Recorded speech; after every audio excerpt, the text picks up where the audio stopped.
নিজেদের বিশ্বকাপের প্রথম ম্যাচে ক্রোয়েশিয়াকে 4-2 গোলে বিধ্বস্ত করেছে ইংলিশরা।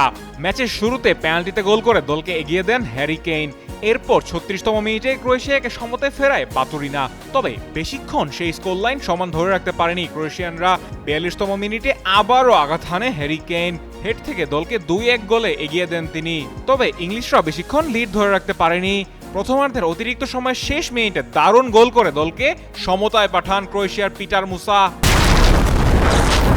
হিউস্টনে রকিং টেস্টি, সীমানা ছাড়াও নিজেকে হারাও। দ্বিতীয়ার্ধের শুরুতে আঘাত হানেন জুড বেলিংহাম। ম্যাচে 47তম মিনিটে রাইট উইং থেকে একাই বল টেনে নিয়ে বটম লেফট কর্নারে দারুণ এক ফিনিশ করে দলকে আবারও লিড এনে দেন তিনি। এরপর দুই দলই বেশ কয়েক দফা আক্রমণ চালায়। শেষ পর্যন্ত ম্যাচের 85 মিনিটে গোল করে 4-2-এ দলকে এগিয়ে দেন মার্কাস রাশফোর্ড। এছাড়াও দুর্দান্ত গোলকিপিং করেন ক্রোয়েশিয়া গোলরক্ষক লিভাকোভিচ। পুরো ম্যাচে টোটাল 7টি বিগ সেভ দিয়েছেন তিনি।